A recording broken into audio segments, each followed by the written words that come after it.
Hello everyone and welcome back to the YellowDog 3D Tips blog. Today I'm going to be running you through the Quick Rig tool that's kind of new in Maya. So here we've got this little character I've been working on.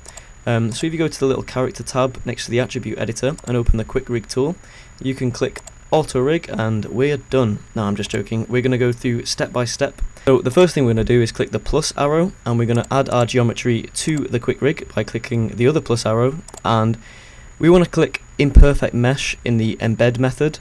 There's plenty of other options that you can research, but an imperfect mesh is basically when you've got eye holes, mouth holes, things like that. So here you can add in other bits of geometry, so extra neck and hip joints, but we're going to leave this as default and we're just going to click Create Update.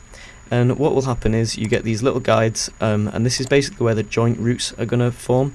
And you can see they're not aligned perfectly, so we're going to go in and fix those before we go to the next step. So all I'm doing is I'm just going to move these to the points on the geometry where they should be.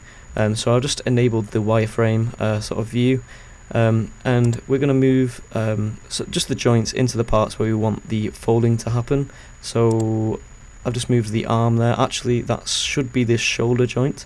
So I'm going to move that over to the shoulder where I want the fold to happen. This one can go on the elbow.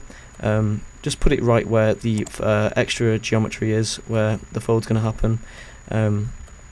This is just the wrist joint, and just placing these where you would expect. This little button here mirrors onto the other side, so you don't have to try and align it manually. Very important. That goes from right to left. The other one goes left to right, obviously. So yep, we've got perfect symmetry there, and just moving the top of the leg to where it should be, and so on and so forth. We're just going to go through, make sure they're all aligned, and gonna be where we want the fold to happen. You can obviously take more time doing this. I'm just doing this quite quickly for the sake of the tutorial. So there's the knee joint, and if you look sort of underneath the human IK in the right hand side of the screen, you will see a label telling you what joint that actually is. So this is the left toe base, still left foot. I'm going to move those to where they should be, and I think we're done for the front view. Maybe we could even out that spine a little bit, get a little bit more range of movement. We can space these out a little bit better, I think. So I'm just going to space them a little bit more evenly than the default. I'll put the neck in the right position. Almost forgot about that one. So there we go, just putting it where that extra bit of resolution is in the mesh, so we get a nice even deformation when it's rigged.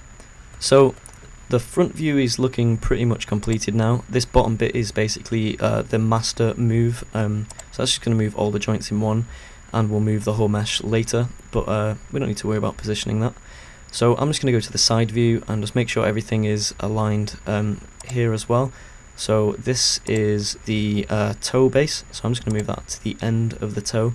These boots are actually not part of the mesh at the moment, but we can parent to them later. This is sort of the ankle joint. We can sort of move these leg joints. Maybe the hip joint should go a bit more central. There we go. And I don't know why I just mirrored that, because there is only one of them. So just lining everything, making sure it's all nice and central. I think we could work on this neck joint a little bit. I'm just doing this really quickly again. You can spend a bit more time on this. I'm going to make these sort of shoulder joints a little bit better. So right now we're just refining the position of these. We don't want anything leaking out of the mesh. We want it all nice and central. So mirror the wrist joint over. I'll get this elbow a little bit better in place. This is where all the rotation is going to happen, so it is very important to spend some time doing this. I know I'm doing it quite rough and ready at the moment, but you'll get the idea. So I think we're about ready to go to the next step now. So the next stage is we go down to step number 4. So here under skeleton settings you have this T-stance correction. So if you didn't model your model in a T-stance, it will fix this for you. So we obviously are in a T-stance, so we can just go to create an update, and this usually takes a second, but it's going to basically create all the joints for you and the control rig. So as you can see, it's got some nice controls all ready for you, so you can go in and start animating relatively quickly with this, and even if you didn't want to use the skinning that comes with this. All the joints are nicely positioned with their local rotation axes, so you don't really need to have to worry about too much. This could be a great starting point for any rig. So you could just go create an update on the skinning, and it will give you a really rough, smooth skin bind. Obviously it's not going to be perfect with this little setup, but it does give you a really quite a nice starting point. All the IK setups basically come straight out of the box, so that's really a nice feature.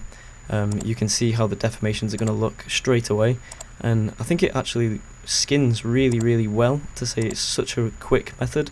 Really nicely you can go back to the bind pose with this little shortcut here, but I found that it gives you a really nice default skin weighting that you can start building on.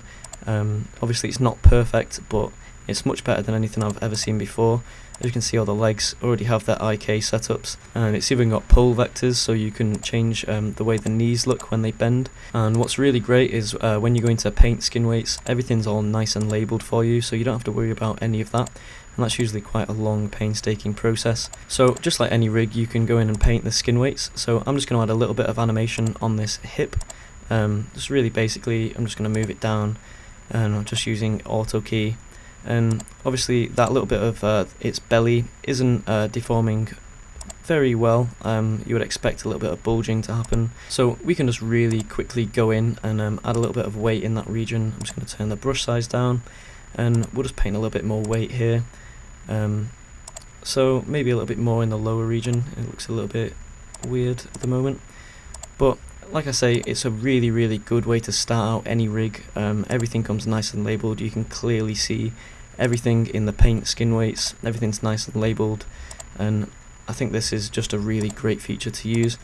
If you're going to start trying to rig a character, it'll be a great way to start out learning. So I hope that's been useful. Thanks once again for watching. I've been Joe Dot, and this has been the YellowDog 3D Tips blog. Cheers!